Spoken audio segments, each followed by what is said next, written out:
Hey, everybody, it's Pastor Dennis Martin, and I'm grateful that you've joined me for Check In Monday. This is when we take the time to check in with one another, check on our family, friends, and loved ones. And I'm so grateful that you've joined me.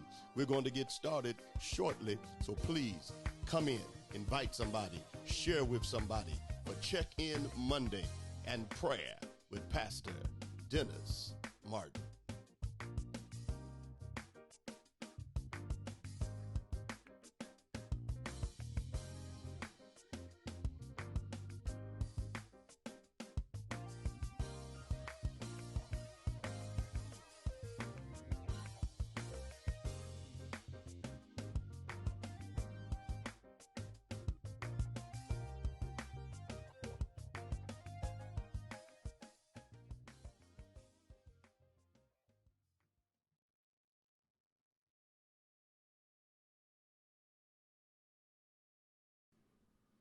Well, hey, everybody, it's Pastor Martin. I'm grateful that you joined me on today, and we are live. Give me just a moment. I'm doing some quick maintenance, as I always do every week, and we are going to be hopping right in just a moment. Let me do this real quickly, and yeah, there we go.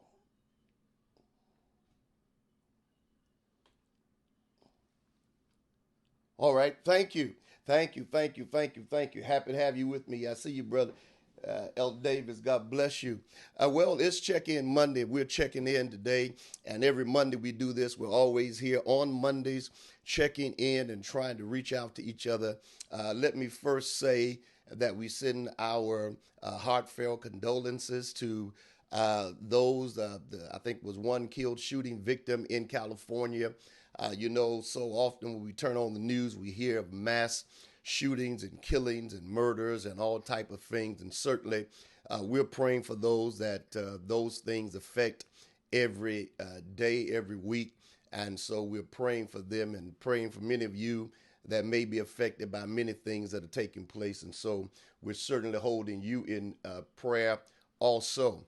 Um, we are grateful for family and friends and those that are in our lives. And certainly, these are the days that we keep hearing this so often. I think we take it for granted. You have to love them while they're here. You have to reach out while they're here, respond to them while they're here, because tomorrow's not promised to any of us.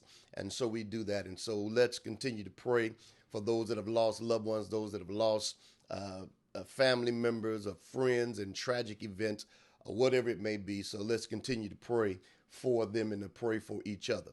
Let's get right in today. I'm going to be praying for you in a minute, but I want to talk to you today briefly about stop letting your life, or stop letting life pass you by.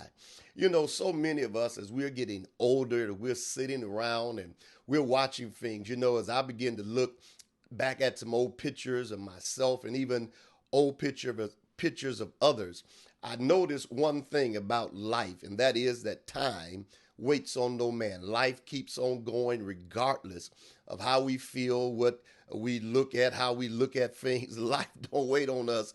Time doesn't wait on us. The world doesn't wait on us. Everything keeps moving, whether you participate in it or not. And sometimes we feel if I don't participate, or, they've hurt me so bad, so many bad things have happened that I've just shut down in my life. I've just shut my life down. Well, I've come to give you some news that you may not want to hear, but I got to share it with you anyway. And that is life continues with you, with or without you. Life continues with me, with or without me. Life does not stop for any of us. I mean, nobody does life stop for. God bless you, Pastor Pace. I see you, Sister Hall. Life doesn't stop for any of us. Life continues on whether we are involved in it or not. And sometimes I think that we are sitting back letting life pass us by, because as we get older, you find that in our mind, sometimes we say, oh, I'm getting better. And in a sense, that may be true. But in the reality of it, we're getting older. And as we get older, some things that we could do before, we can't do now. And no matter how much we try to say we can, there's some things we can't do like we used to. And so life continues. When we were young, it was just yesterday in my mind that I was 18. It was yesterday in my mind I was 21. I remember when I was 18, I was saying I'd be glad when I get 21. Then I was 21, I said I'd be glad when I get 25.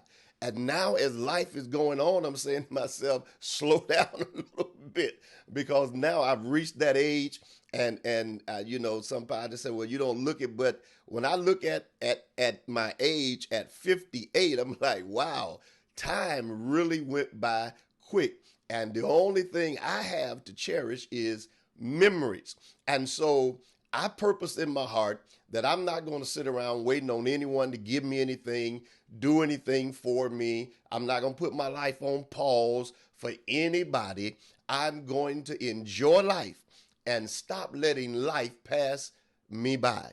Many of us, we got to stop, because in our minds, sometimes we sort of feel that we can, nothing's going to, it's not going to operate without me. It's not going to move without me. I want to give you a reality check that people and life can get along without all of us. I know they tell you not, but there's a reality that even though there may be a void, there may be a missing part of us, but let me guarantee you something, that if we were not here today, life continues on. People will find a way to continue on with their lives. They will find a way to do whatever they got to do with or without us. And so we've got to start dealing with that what we've got to stop doing is letting life pass us by. It's time to enjoy your life. It's time, especially as you're getting older. Those that are celebrating birthdays that have hit 50, from 50 on up, on the rest of the way, you ought to enjoy your life. Enjoy grandkids, enjoy your children or whatever, but enjoy yourself. And take some time for you. Take some time to enjoy your life. Don't wait and put your life on pause, waiting on someone that possibly has promised that they're going to do something for you that they may never do. Get yourself up. Stop letting your life pass you by. I mean, get up and get to moving. Get up and do some things. Some of you, you've had plans for a long time, but you've never executed them. You've had things that you say you were going to do, but you've never done. There are things that you know God has put in your spirit. There are projects. There are things that you know that you're supposed to do.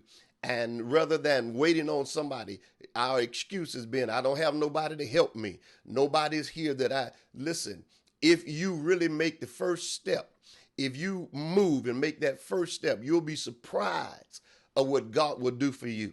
I never forget, I had a member that had sort of a rough life for a little while. They were staying with people in and out of apartments and homes with people, and renting one room, and they didn't have a study job. But one day the Lord spoke to me and said, tell them that I'm going to put their feet on solid ground. I'm going to establish them. And they were doing a lot of temp services. And finally they went and they were offered a job with benefits. And at first they were saying, well, I don't think it's going to be enough. It's not enough money. And I said to them, you got to remember what the Lord told you. The Lord said he's going to put your feet on solid ground. And so they took the job. And to this day, they're still there. And they've extended and elevated on that job that they didn't want to take. And then the next thing was they were going to get an apartment, and they got the apartment, and they said to me, Pastor, I've got the apartment. I don't have any furniture, anything, and I maybe I made the wrong move. I said to them, look, if you got to lay your clothes out, because that's all they had. I said, if you lay your clothes out and sleep on your clothes, that's the first night. But I can guarantee you that if God gave it to you, he's going to allow you to get some furniture. Well, this is what happened. Her father, which was a minister, a pastor, once he found out that she had her own place, an apartment, he went and bought her all the furniture, bedroom suite, living room suite, bought everything for her. He was just waiting on her to make the move. Sometime God is waiting on us to make the move. Stop letting life pass you by, hoping that someone's going to come that can help you.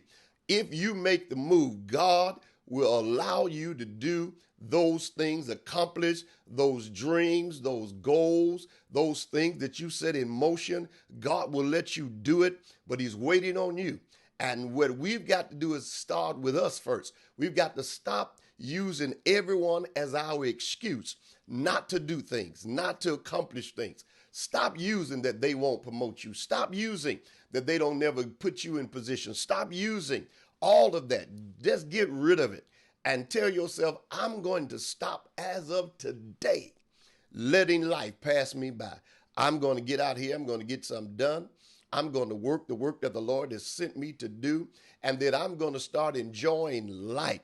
I'm going to get up from this place, stop having a pity party, stop feeling sorry for myself, stop saying to myself, well, I wish I could. No, get up. Oh, get up, get up. Let's get it done. Let's do this thing. Let's get up and let's enjoy life. Let's get up and let's plunge into it with full force and say to ourselves that I'm going to enjoy life because you've only got this one life to live. And you're saved, yeah. So now go and enjoy your life. Enjoy yourself. Enjoy the benefits of life, the benefits of God's life, the benefits of living. I want you to enjoy those. Enjoy those. Enjoy them.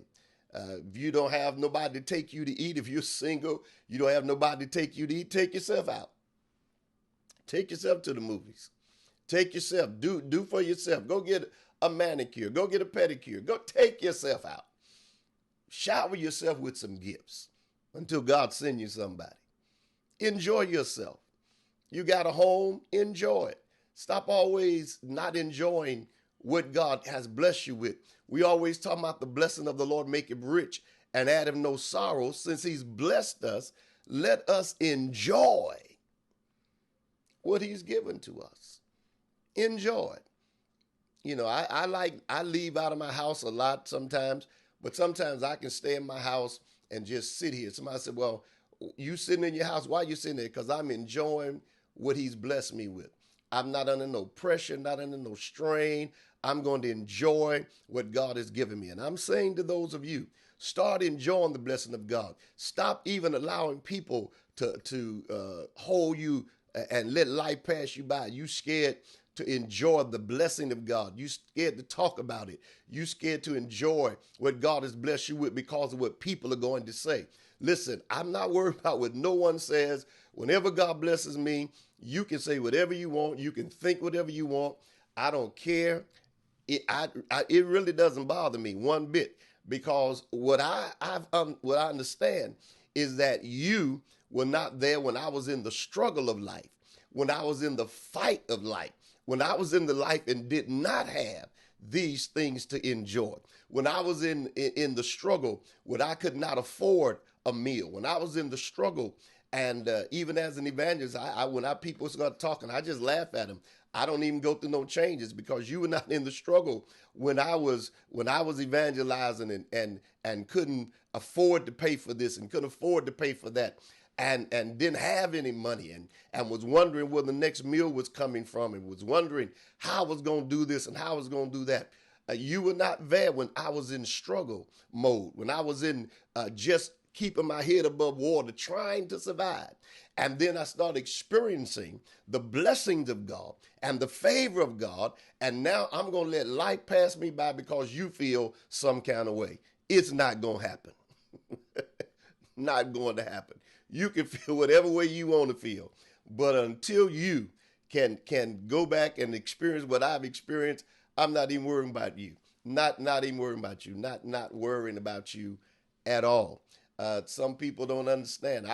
I've got two children. I raised two children as an evangelist. When I started pastoring, they were like 15. I think one was 15 and the other was 13, something like that. And they've grown up in these last 22 years with me in church. But before I did that, I was evangelizing. I was full time. I was doing what I was doing and preaching and trying to make sure my family was fed and those things. And then not only preaching, but before I was preaching, I had a full time job. I was working. Yes, ma'am. Yes, sir. Worked. And so I understand the struggle. I understand what it is to go through. And so at this point in my life, I've just made a conscious decision that I'm not going to let life pass me by. And I'm not going to let life pass me by worrying about what other people think, their opinions and what they say. Because what they see now is one thing, but what they didn't see was what was before. And that's the problem that a lot of people don't understand. What you see now, you criticize. What you see now, you find fault with. What you see now, you have an opinion, but you don't know the struggle that brought me to this point. You don't know the pain. You don't know the wounds. You don't know the things that brought me to this point. And so what I'm saying to those of you that are watching and those of you that will watch, I pray that you share this with somebody. Stop letting life pass you by. Get yourself up, come out of that dark room, take them dark clothes off. Stop moaning and murmuring and complaining and groaning. Get yourself up. Get out of that house, that apartment. It's nice in the ATL today. Go enjoy the sunshine. Wherever you are, go enjoy the sunshine. Go and do something tonight. Enjoy yourself. Go get you an ice cream. Go get you some butter pecan ice cream or something. Enjoy yourself and have a good time. I want to tell you it works. And don't let life pass you by. I'm telling you. I feel that for somebody. This is for somebody. I don't know who it's for. Stop letting life pass you by. Let's pray. Father, I thank you for everyone that's watching. I thank you for everyone that will watch. I pray now that you would touch someone. God, somebody has been sitting and waiting, and they put their life on pause and hold, and they're just sitting there waiting for something to happen. And God, you've already provided. You've already made the way. Things are already in place for those things to take place and happen. You're waiting on them to make that first step so you can make your next move. I pray now that you would touch them. I pray now, God, that you would lift somebody's spirit. We come against depression, oppression, depression. We come against those things that would cause them to hold their life up. I pray that you would strengthen them now, lift them up to the place, God, that their life would start moving again. Moving. Oh, God, let them move in the direction of purpose. Let them move in the direction that you're causing them to go in. God, calls them when they get up, when their feet, God, hit the floor, when they put one foot in front of the other. Oh, God, let them walk and let them move and let them do and accomplish those things. Many of them, God, those dreams and those things that you put in their spirit, those visions, those business endeavors, those things, those books, those things that you put in their spirit. I pray now, God, that you would lift them, that they would get up from where they are. God, no longer allowing their life to pass them by, no longer putting their life on pause, no longer putting their life on hold. But I pray, God, that you would cause them to move. Breathe life into them. Hey, let restoration come from the crown of their head to the sole of their feet. I thank you, and I give your name glory, honor, and praise for it. In Jesus' name, thank God. Amen. Well, I pray and trust that you've got some from this today. I pray and trust that it has blessed you. Please share it with someone. And again, we come in every Monday. We're checking in, and we want to check in. We're all we've got. We need each other, whether we believe it or not. No man is an island. No man stands alone. We need one another. We need each other's prayer, support. We need each other to encourage each other. We need to be able to speak to somebody, to encourage somebody, let them know that you count, that you're going to make it. Not only you're going to make it, but you're going to survive. You're going to be all right. God is going to help you to get where you need to go. And so I pray that you are blessed and favored of God. Thank you so much again for joining me. I appreciate each and every one of you that have joined today. And I want you to join me Wednesday at 3 p.m. We're going to do Let's Talk Ministry. The last two we've done, we've dealt with Wisdom in the Pulpit 1 and 2. You don't want to miss this one this Wednesday. It's not going to be controversial, but I'm going to talk about it's our fault. It's our fault. We created this. And you don't want to miss it. We've been talking here a lot about ministry and things that have been happening in the last couple of days in ministry. And you know, when I come and talk, I come real, really with the real. And so I keep it, as they say, 100. 100. I keep it. And so Wednesday, you need to meet me 3 p.m. and we're going to talk about that. It's our fault. Some of this stuff that's happening, we got to take the blame. We got to own it, and it's our fault, and we're going to deal with that on this Wednesday. The Lord bless you, and the Lord keep you is my prayer. Thank you once again for joining me, and I'll see you Wednesday, or I'll see you next Monday. Don't forget, check in with somebody.